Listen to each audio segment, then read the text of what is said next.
नमस्कार। आयन भारत में आपका बहुत बहुत स्वागत है। आप देखना शुरू कर चुके हैं राष्ट्रपथ विद अर्चना सिंह। अरविंद केजरीवाल के झूठ की पोल खुल रही है। अरविंद केजरीवाल रो रहे हैं कि उनके वोट काटे जा रहे हैं। बीजेपी के लोग जा रहे हैं और उसके बाद पूछते हैं कि कौन आम आदमी पार्टी का वोटर है, उसके नाम कटवा रहे हैं। और साथ ही साथ उन्होंने तो इलेक्शन कमीशन पर भी आरोप लगा दिया। अरविंद केजरीवाल कह रहे हैं कि इलेक्शन कमीशन बीजेपी के लोगों के कहने से आम आदमी पार्टी के वोटर्स के नाम वोटर लिस्ट से काट रही है, जबकि इसका एक तय प्रोटोकॉल है, उसी के तहत वोटर लिस्ट से लोगों के नाम काटे जाते हैं। लेकिन अरविंद केजरीवाल कह रहे हैं कि जो अपनी साइट पे डाले हैं वो नहीं, वो तो थोड़े से नाम है, कुछ सौ नाम, लेकिन हजारों नाम ऐसे हैं जो इलेक्शन कमीशन ने अपनी साइट पे डाले ही नहीं है, चोरी छुपे वो नाम काट रहे हैं। अब अरविंद केजरीवाल ये सब क्यों कह रहे हैं आप जानते हैं? क्योंकि अरविंद केजरीवाल डरे हुए हैं। वो अभी से, अब वो ये तो कह नहीं सकते दूसरी पार्टियों की तरह कि ईवीएम पर मुझे भरोसा नहीं है, ईवीएम बेकार है, ईवीएम खराब है, ईवीएम पर मुझे भरोसा नहीं, आप बैलेट पेपर से चुनाव लड़िए। कैसे कह देंगे भाई? पहला चुनाव जब पहली बार जो लड़े 2013 में, उसके बाद 27 सीटें आई। 2015 में लड़े उसी ईवीएम से 67, 67, 70 में। तीसरी बार लड़े 2020, 62, 70 में से। पंजाब का नतीजा भी आपको याद होगा। पंजाब में भी बहुमत नहीं, भारी बहुमत से आम आदमी पार्टी की सरकार बनी। तो आप किस मुंह से कहेंगे कि हमें ईवीएम पर भरोसा नहीं है? लेकिन हार का ग्राउंड तैयार कर रहे हैं। लेकिन इस ग्राउंड पर बीजेपी ने कैसे नहले पे दहला चल दिया है। अरविंद केजरीवाल बगले झांक रहे हैं, उनको समझ में नहीं आ रहा कि आखिर वो करें तो क्या करें। आप क्या सोचते हैं? आपको क्या लगता है कि वाकई अरविंद केजरीवाल ये सब सिर्फ बहाने बना रहे हैं? अरविंद केजरीवाल के पास कारण नहीं है, इसीलिए वो एक ग्राउंड तैयार कर रहे हैं ताकि कल को वो लोगों को कह पाए कि देखिए हमने तो कहा था कि इलेक्शन कमीशन ने लोगों के नाम काट दिए हैं, हमारे वोटर्स के नाम काट दिए गए, इसीलिए हम इस बार चुनाव हार गए। कमेंट करके हमें जरूर बताएं, साथ ही हमारे चैनल आयन भारत को सब्सक्राइब कर लें।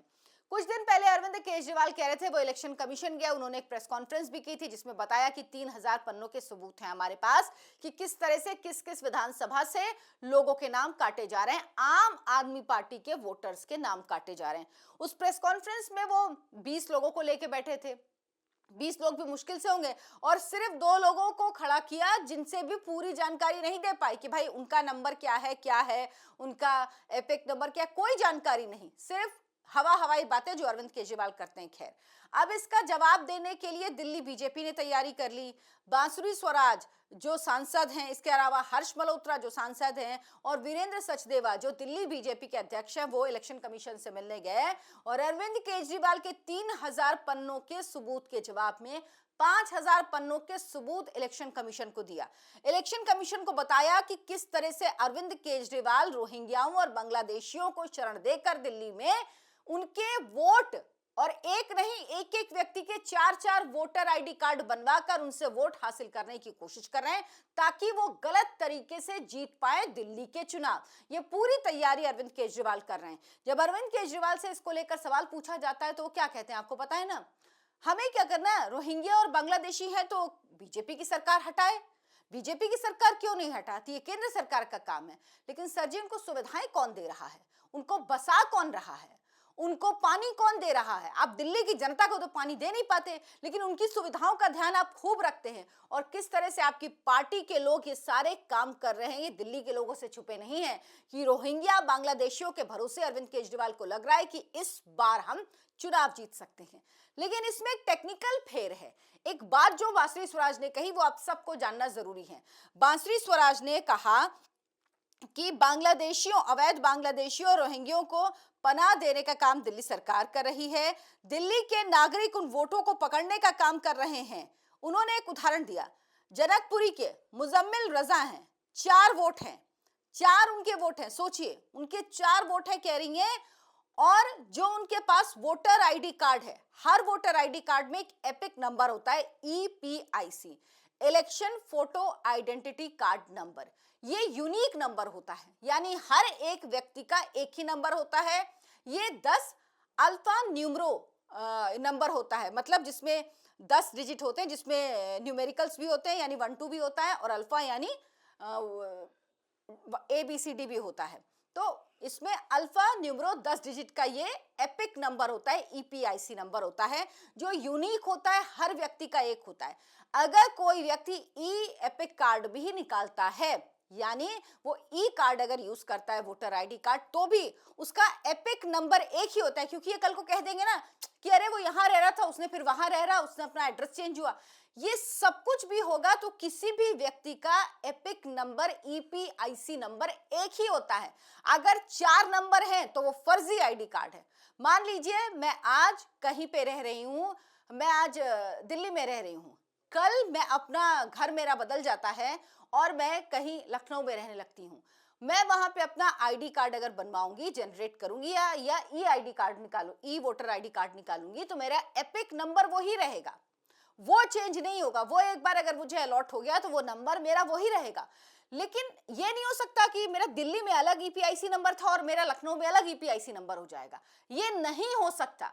लेकिन ये दिल्ली के लोगों को, जो बांग्लादेशी हैं, जो रोहिंग्या हैं, जिनको अरविंद केजरीवाल अपना वोटर कह रहे हैं, उनके पास ऐसे कार्ड हैं और ऐसे ही सबूत इलेक्शन कमीशन को दिल्ली बीजेपी के नेताओं ने, सांसदों ने दिल्ली के सौंपे हैं और कहा है कि भाई इस पे आप कार्रवाई कीजिए। बांसुरी स्वराज ने कहा मतदान का अधिकार केवल भारतीयों को है। बात सही है, रोहिंग्या, बांग्लादेशी, कहीं से आए बसे हुए लोग वो वोट नहीं दे सकते हैं। हमने चुनाव आयोग के सामने 5000 पन्ने में यही सबूत दिए, एक एक जांच की जाए, सच्चाई सामने आ जाएगी। इस लड़ाई को अंजाम तक ले जाने के लिए प्रतिबद्ध हैं। दिल्ली को अवैध बांग्लादेशियों और रोहिंग्यों से बचाएंगे। वहीं हर्ष मल्होत्रा जो सांसद हैं, उन्होंने कहा हम दिल्ली वालों के हक की लड़ाई करने यहाँ आए हैं।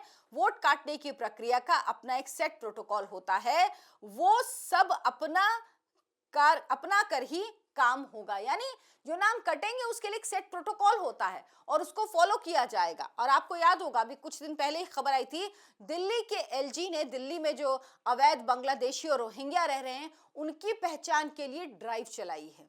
जो भी अवैध लोग रह रहे हैं उनकी पहचान के लिए एक ड्राइव चली है, क्योंकि ये कब्जा करते हैं, ये उसके बाद यहाँ पर कानून व्यवस्था की स्थिति पैदा करते हैं, अराजकता फैलाते हैं, लोगों में डर फैलाते हैं। जिन एरिया में ये रहते हैं, जिन इलाकों में दिल्ली के, आप दिल्ली के लोगों से पूछिए वहां पर कितने असुरक्षित होते हैं दिल्ली के लोग। दिल्ली जो बेहद सुरक्षित मानी जाती थी, वहां अपराध बढ़ गए। उसकी वजह ये बांग्लादेशी और रोहिंग्या हैं, जिनको अरविंद केजरीवाल शरण दे रहे हैं, इनको बसा रहे हैं और इनको 4-4 वोटर आईडी कार्ड प्रोवाइड कराकर इनको अपना वोटर बना रहे हैं, इनको पानी दे रहे हैं, इनको खाना दे रहे हैं, ताकि अरविंद केजरीवाल की सरकार ये बना सके। और फिर उसके बाद जब दिल्ली में क्राइम होता है तो ये क्या कहते हैं, अमित शाह जी आपसे दिल्ली पुलिस संभल नहीं रही तो हमें दे दीजिए, आपके पास इतनी चीजें हैं, वो आपने क्या कर लिया, आप यही बता दीजिए। आप यमुना साफ करा नहीं पाए, आप दिल्ली के लोगों को अच्छे अस्पताल दे नहीं पाए, आपके अस्पतालों में मशीन नहीं, ये कोर्ट हमेशा आपको फटकार लगाती है,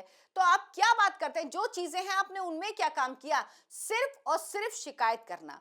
अरविंद केजरीवाल को इससे पहले आपने कभी नहीं सुना होगा जब उन्होंने जाके कहा हो इलेक्शन कमीशन से कि नहीं नहीं ये देखिए ये गलत हो रहा है। पहली बार गए हैं। क्यों? क्योंकि वो डरे हुए हैं। मैं जो बार बार कह रही हूं, अरविंद केजरीवाल को लग गया है कि उनकी सरकार आना बहुत मुश्किल है, उनके लिए स्थितियां बहुत खराब है। अरविंद केजरीवाल अपने राजनीतिक जीवन के सबसे बुरे दौर से इस वक्त गुजर रहे हैं। इतनी मुश्किल उन्होंने कभी नहीं झेली। पहली बार उनके जीवन में इतनी मुश्किलें आ रही हैं जब उनको वोट के लिए मशक्कत करनी पड़ रही है, यहां तक कि सच बोलना पड़ रहा है। क्योंकि जब वो सड़कों पे जाते हैं ना तो उनको सच नजर आ रहा है, उनको नजर आ रहा है, लोग नारे लगा रहे हैं, चोर आया चोर आया चोर आया, केजरीवाल चोर है। ये मैं नहीं कह रही हूं, ये दिल्ली के लोग जब अरविंद केजरीवाल सड़कों से निकलते हैं तो नारे लगाते हैं। स्थिति यह है, इतना डर गए हैं कि उनके ऊपर अगर कोई पानी फेंकता है तो उनको स्पिरिट नजर आता है, खाली हाथ में उनको माचिस नजर आती है। कहते हैं कि ये तो जिंदा जलाने की कोशिश थी। ये डर है सर जी का, और डरे हुए सर जी दिल्ली के लोगों से कह रहे हैं कि मैं कोई काम आपका नहीं कर पाया, लेकिन फिर भी मैं बेशर्मी से आपके पास आ रहा हूं, आप मुझे वोट जरूर दीजिए। आप क्या सोचते हैं इस पर? क्या दिल्ली की जनता इस बार फिर अरविंद केजरीवाल को चौथी बार वोट देगी? क्या उन्हें फिर से दिल्ली का मुख्यमंत्री बनाएगी? या दिल्ली की जनता अब केजरीवाल का सच समझ चुकी है? कमेंट करके हमें जरूर बताएं, वीडियो को लाइक करें, शेयर करें, ज्यादा से ज्यादा लोगों तक पहुंचाएं और हमारे चैनल आय ऑन भारत को सब्सक्राइब जरूर करें। धन्यवाद, नमस्कार।